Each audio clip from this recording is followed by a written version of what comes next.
Et quand on accuse la RDC, Monseigneur Ambongo est là, en train d'écouter Paul Kagame. Quand on accuse la RDC, Paul Kagame est là, en train d'accuser la RDC, et Monseigneur Ambongo est là. Monseigneur Ambongo a tabalinga kambokate. Hein? Chers amis, est-ce que vous pouvez partager cette émission? Atabalinga mutute babengi Tshisekedi Félix. Pourquoi tu ne peux pas aimer les Congolais? Il est où? Parce qu'il faut que honorer à ça la analyse naie à Tchaka Mouté Mabete. Ici, je suis en train de montrer que parmi les ennemis de la RDC, cet homme sur l'écran.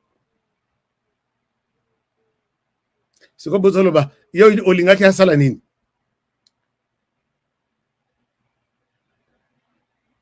Kagame ne fait rien au hasard. Merci beaucoup. Il y a quelqu'un qui me dit Kagame n'a jamais fait quelque chose, n'est par erreur.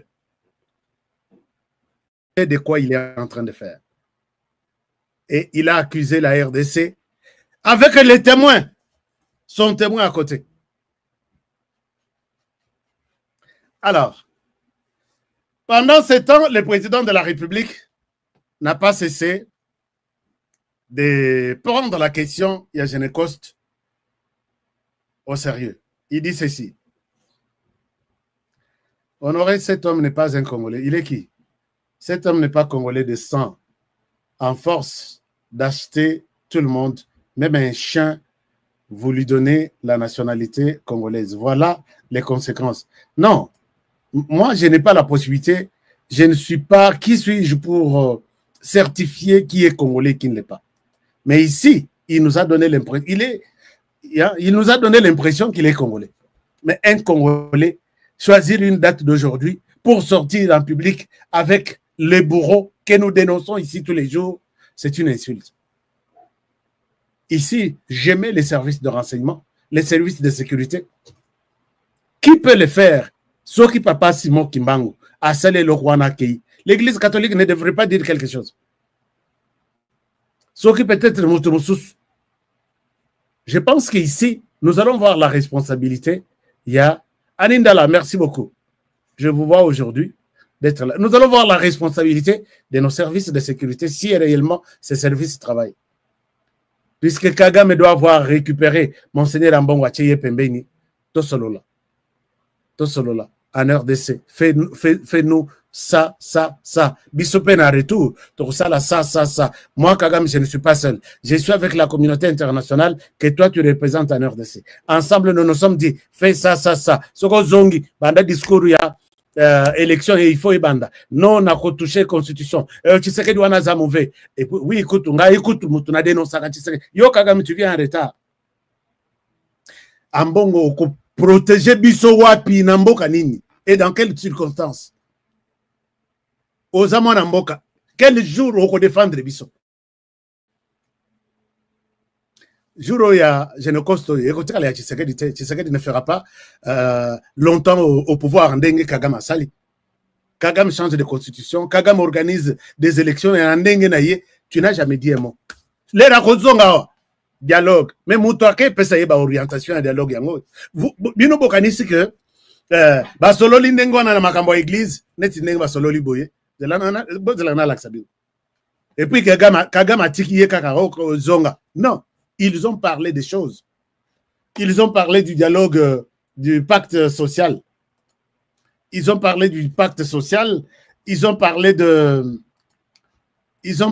élections. Ils ont parlé de la Constitution. Et il viendra ici faire du bruit. Ah non. Quand on laisse, est-ce que la connexion est bonne ou bien la connexion est mauvaise? Est-ce que vous avez un commentaire? C'est comme si je vous sens un peu absent là. Est-ce qu'il y a quelque chose ici? Il est là.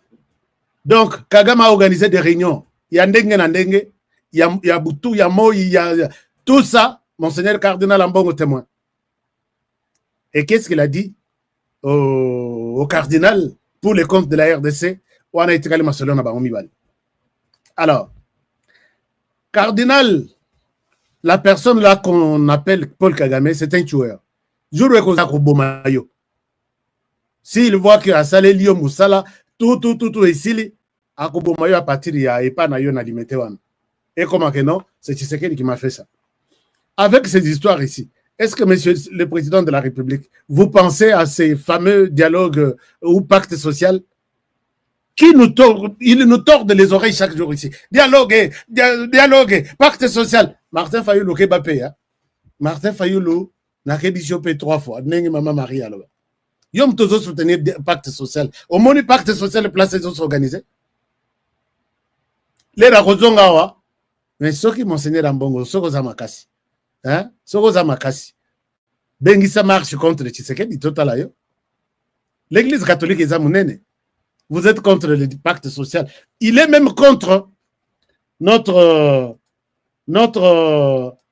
accord signé à Washington. Lobby a signé un pré-accord économique contre la sécurité. Il l'a dit ici. Jour nini, Monseigneur Ambongo a soutenir Bisso Libandambok. Vous voyez ça? Alors que nos communautés restent privées d'eau potable, la course aux minerais stratégiques est aujourd'hui, surtout en Afrique, à l'origine de la prolifération de groupes armés. Et récemment, vous avez suivi la solution que Trump propose à la République démocratique du Congo et le Rwanda. Vous êtes en guerre entre vous et la cause de la guerre, c'est le minerai. Moi, le grand Trump, j'arrive, je vous réconcilie et vous me donnez le minerai. Il a tenté cette solution en Ukraine. Ça n'a pas marché, mais bon, chez nous, tout le monde court, tout le monde a... Chers amis, est-ce que Mouto Azaramayele, voilà comment il parle du problème de son pays. Chez nous, tout le monde a peur. Il croit, apportez-moi Trump, je viens vous réconcilier, vous me donnez des minerais. C'est comme ça que vous pouvez vous adresser au monde. Et c'est comme ça que Trump dit, il nous réconcilie avec les Rwandais, en retour, Bissoto peut minerais. Ça, c'est une manipulation. Est-ce que vous avez compris ce que Trump veut dans cette histoire ici? Et tout ça, il dénigre les autorités congolaises qui ont facilité cette rencontre, ces marchés-là. Papa cardinal, au cours défendre Bisso, jour nini na mokili mobimba. Quel est le jour que vous allez défendre la RDC? Tovandi Penza, Tovandi Tolobi, ah quand même c'est notre cardinal là, c'est lui qui parle là, c'est le nôtre.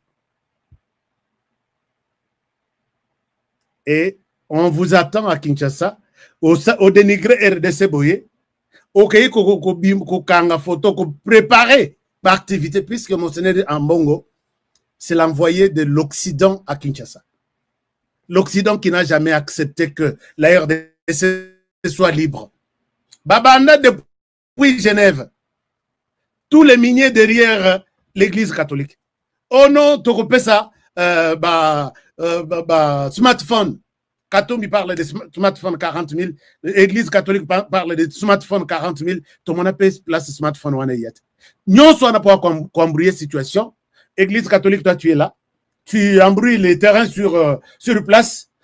Nous signons l'accord avec Martin Fayoulou, qui va signer pour devenir président, à co-diriger la RDC pendant 2 ans. Il organise des élections. Donc, élection va dépenser 1 milliard de dollars. Et puis, il va organiser Moussous après 2 ans, 1 milliard Moussous. Loin de toute la constitution, ils ont foulé la constitution à Pi, qui donne 5 ans pour organiser d'autres élections. Owana, Martin Fayoulou, tu signes. Nous allons mettre tout à ta disposition. Les 1 milliard de dollars ne te posent pas de questions. Nous-mêmes, nous allons payer. Tu organises des élections. On va prendre Katumbi. On les met sur place. L'église catholique, toi, tu es témoin. Tout peut se passer comme ça. D'accord. L'église catholique publie les résultats en disant, nous avons les résultats. Nous avons les résultats de 40 000 smartphones. Regardez ces gens ici. Et ce sont les miniers qui sont là, au Rwanda. Là où Tata Cardinal Akendaka Butu, Tongo Midipoko. Alors ça, l'Assemblée, on a Italie, à partir de l'Italie, à Rwanda, Rakiti na Kigali. S'il y a zone na Italie, et puis le matin, il prend l'avion, il vient à Kinshasa. J'étais à Kigali. J'étais en Italie. Peut-être bien c'est nous qui connaissons ces choses-là. Voilà. Quand ils ont embrouillé les gens ici, les gens sont morts même. Alors, Monseigneur Mbongo, la justice de Dieu, il y en a. Mais Tshisekedi dit, ne pas baisser les bras. Les maires, tout se fait la kamakasi, comme on a dit, on a tongo oyo, na kosepela kopé sabino, bonjour. Lobby ezalaki le 1er août, oto kenaki kopé saba hommage, et pas ya ba ndeko biso oyo nyonso bakenda, biso totikala, mais le lot tozali le 2 août. To sepe sukomo na bino na ba image na biso ba itando ike oyo bino bo sepela kolanda biso bo sa abonné bo like eza moko wa bino na kombo ya président Lola autrement dit la voix du ciel to tele makaka kapona ko pesa bino ba actualité du jour to tali ba congolais yo za congolais nga pe za congolais tangu to tele makabo to le belambo kana biso esala ka esengo makasi parce que rien que le Congo sans Congo, tous les mboka mususu te. Congo nde ezos bengi sabiso nde ba congolais. Rien que le Congo. Voilà, tu vas décortiquer qu'est-ce qui se passe dans le gouvernement ya Soumino Ade. Qu'est-ce qui se passe entre le M23 et l'armée américaine? Qu'est-ce qui se passe entre ce qui se passe dans notre République démocratique du Congo naba Manioko Obachaki na maille contre le président de la République, tous un verbe cité et verbe arrêté. Alors, tous à la connecter et brancher Boyoka Tokolobelanine. Merci. Baimboka et Sengozale comme on a vu dans Tongo, Oyo comme la petite Néo Tolobaka. Le Congo, c'est pour les Congolais. Le Rwanda pour les Rwandais. Les Américains pour les États-Unis d'Amérique, mais les Américains, à un moment, Oyo, comme un Congolais. Le robot Koyoka Kolela, comme il y a M23. Les M23 sont soutenus par les Rwandais. Lobby Volana qui congrès rwandais. Bakotsa qui réunion. Concernant ce qui se passe au niveau de l'États-Unis d'Amérique et au niveau de Doha. Maintenant, les Rwandais ont conscience. Il y a que les États-Unis sont fabriqués qui Rwanda. Pour le comme à Rwanda. Il y a Oyo. Balobi tozana tant les sous-soutés. Il y a que tête les États-Unis d'Amérique. Le lot dans les déclarations. Il y a M23. Balobi les États-Unis azate au milieu du village. Les États-Unis d'Amérique a commis pour la République démocratique du Congo. Oui. C'est que nous sous-Kanango film est changé. Les États-Unis d'Amérique a commis ça qui Rwanda puissance. Le local que les États-Unis d'Amérique ont affaiblir Rwanda. Yango ba imboka to sepela makasi. Le col Nzambe ya Congo azana ngamba ba Congolais. Le loto sepela. Qu'est-ce qui se passe? Les Rwandais étaient trop sûrs. Nambongo na bango o baye kozwa na Congo. Baye beki que non avec l'argent. Donc corrompre tout. Puisque tu es à la kaka toujours likolo. Mais tu sais que la lobby ngai na kopesa mbongo te. Ngai na kozala na parole. Et ngai na kozala na mabele ya Congo. Lelo Rwanda boyoki ba proposition na bango. Ba dire na bango On croyait que non, Bangonde va causer la likolo ya Tshisekedi. Bangonde va causer la monopole na Congo. Mais Tshisekedi a fait des va-et-vient. Yakoluka, comment sauvons le Congo? Comment vendre le Congo au niveau international? Qu'est-ce qui se passe? Toyambaki batu awa. On croyait que non, les fils du pays. Nzoka bato bayaki pona ko chitise Congo. Na ko mettre le Congo en échec.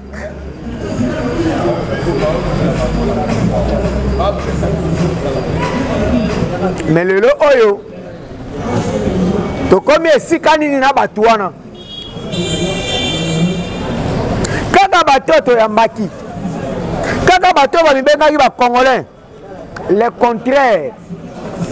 Ba vrai binemi ya ba Congolais des abatuana. Le Bolandi, ce qui se passe.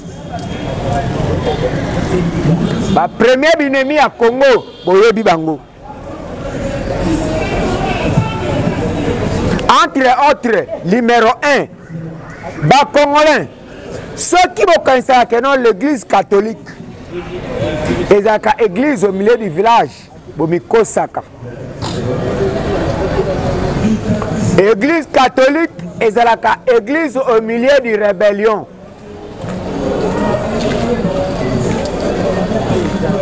L'église catholique c'est une église au milieu de rébellion. Ceux qui vont connaître des pasteurs congolais. Bazalaka approche du peuple, le Kouta. Bazalaka na approche ya bapoche na bango. Tangu Kabila yaki asombaki bango nyonso tu. Achaki bango na poche na ye. Batu bakoma côté à l'issue de l'évangile te. Batu bakoma côté la richesse, pe bakoma côté la minerai à Congo. Pe mbongo o Kabila banda ko futa bango. Il y a des pasteurs au bazar qui payent. Il y a des pasteurs au babungisi pe ba vina bango. Il y a des pasteurs au le lope Kabila au ba linga kite kolanda. Objectif ya Kabila, le lope msu ba ko ba paralysé. Entre autres, boyebi bango, le kola ba pasteur Koutino. Aujourd'hui, tozalaki na pasteur à église ya SSC. O akima na États-Unis d'Amérique. Na régime et politique Kanambe.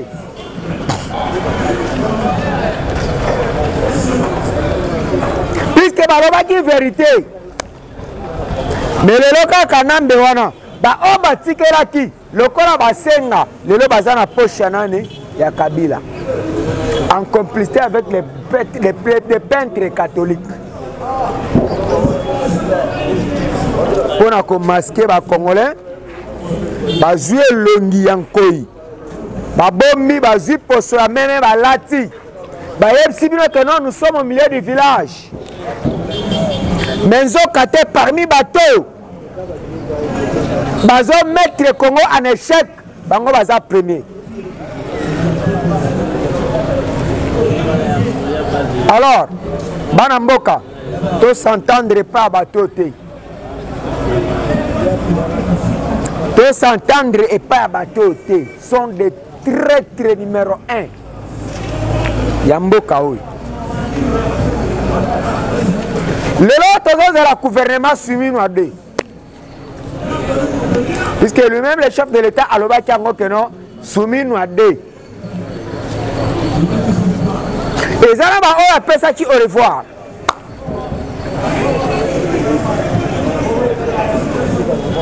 Et ça, on va kozonga. Et ça, on peut bazoya. Mais bazoya un objectif nini. Bino batotika un objectif nini.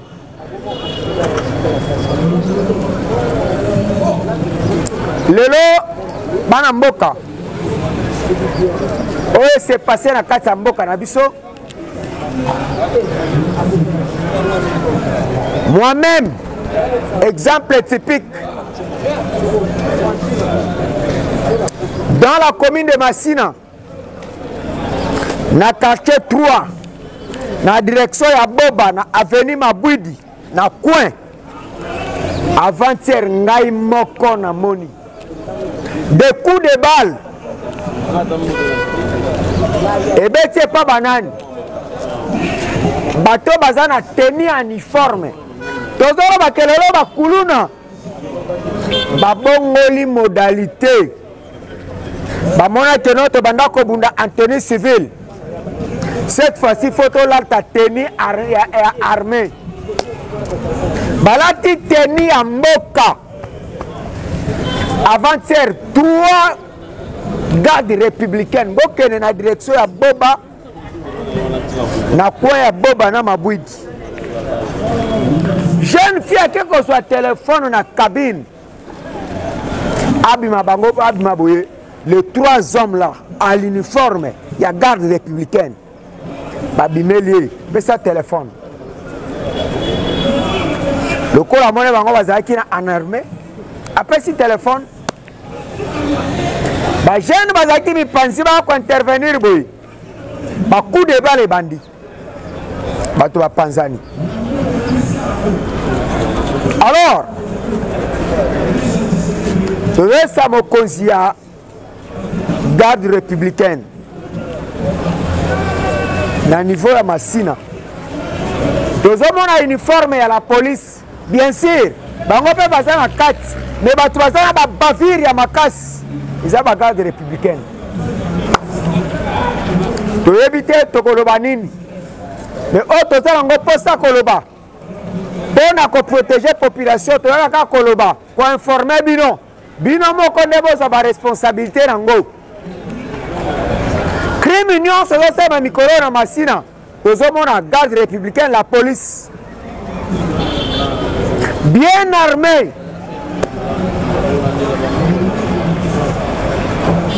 Alors, tous les gens qui ont été tous les gens qui ont dévoilé leurs secrets. Mais biso, nous avons la protection de mon côté. Les seuls dieux qui nous protègent. Chers Congolais, gouvernement soumis à des oya. Yo muto bande la publicité, oui. Vous avez posté. Vous avez dit que non, les joueurs rebelles, les banda à terrain. Ils ont réchauffé dans le lingue de mais ceux qui ont continué dans le terrain. Même si il y a un changement de joueur. Le les autres ministres de l'économie. Toute augmentation de dollars. Ils allaient augmenter. Banamboka. Au juste, ils doivent comprendre, répéter. Au juste, qu'est-ce qui se passe dans le Mboka Congo? Moutuni otokobete la maboko. Notre ministre de l'économie peut éviter nyonso oyo po bolingi bokende ou bien comment le canaba produit à première nécessité. Au monde, qu'est-ce qui se passe?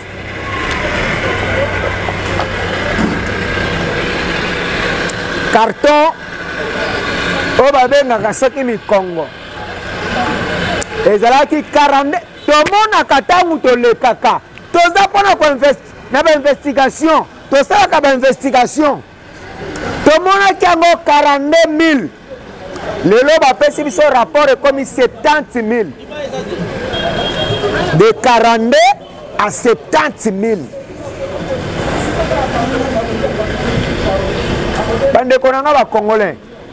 Pona nini bato bazo sambwisa Congo boy.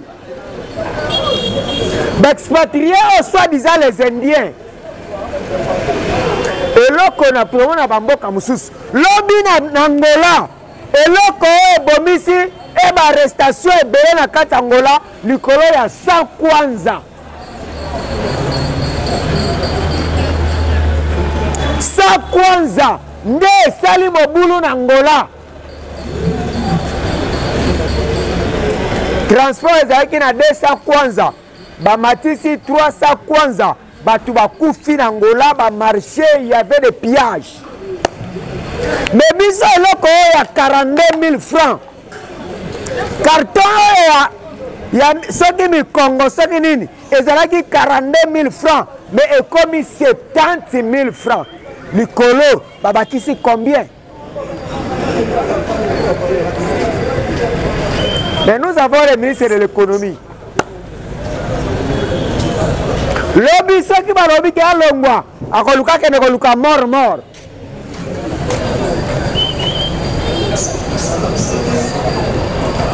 Est-ce que tangu babakisi 28 000 francs wana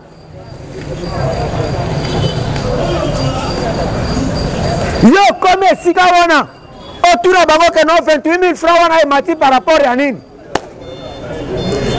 500 francs 28 000 francs ce qui fait 10 dollars de 42 000 à 70 000 francs.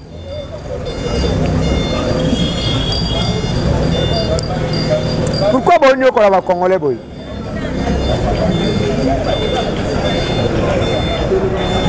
Papa Mukoko Samba,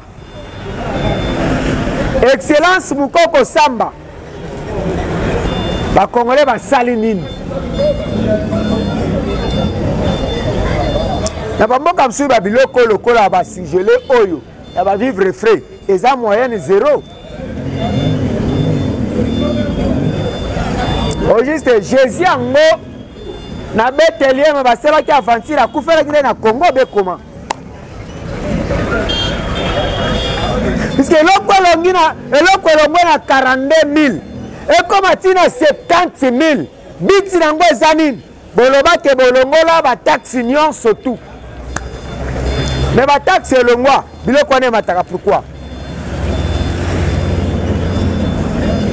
tokoya kaka na itando ikete to bana kolobela kaka barwandais basali boye ba M23 tosali bango boye mais et pourtant peuple congolais azo se retrouver na eloko moko te eloko 42 000 akomisi yango 70 000. Ministre de l'économie azali sur le terrain Mukoko Samba azali voilà mais na minute oyo balobi kekende kovanda okende kocontacte batu oyo bakoluka lolenge nini mpo oyo ozonga ovandaka wana essentiel yo ovanda mais peuple congolais asala nini asouffrir esengo ya yo na bana na yo na libota na yo congolais fo asala nini alela kaka c'est ça au Congo.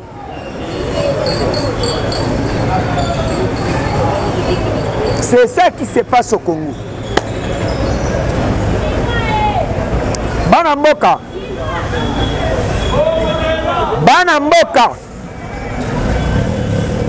tozozela gouvernement soumis à D. Soki tomoni batu oyo basali eloko moko te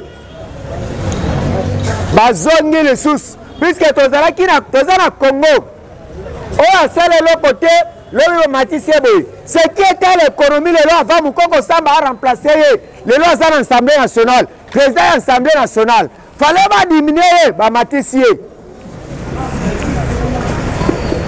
Ce qui se passe au Congo caméra azalaki na économie et rien n'a fait lelo aza président ya Assemblée nationale mais na économie asalaki eloko moko te na Assemblée nationale akoproduire nini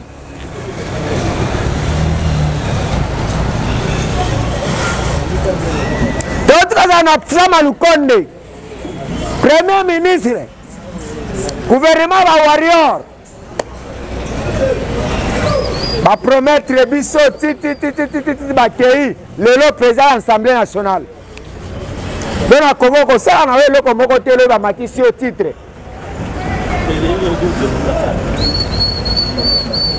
C'est ça qui se passe. Là tu vois Sabino lelo. Bele kana ba chambre froide. Boza ba prio ezala qui mois passé. Bon comparant on a moi ya lelo. Bokomona, qu'est-ce qui se passe?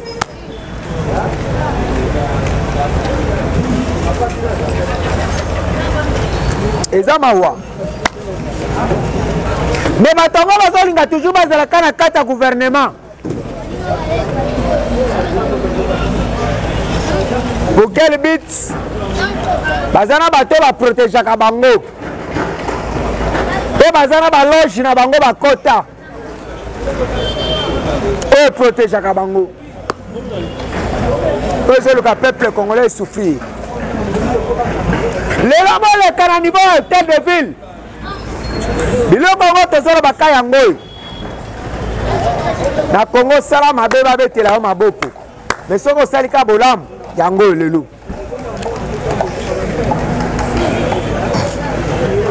Les cananimaux et hôtel de ville. Nicolo est commis chaque jour. Ma pinaise au Tumbama à niveau hôtel de ville. Bateau balala kalibanda pour la kokombola. Bateau basa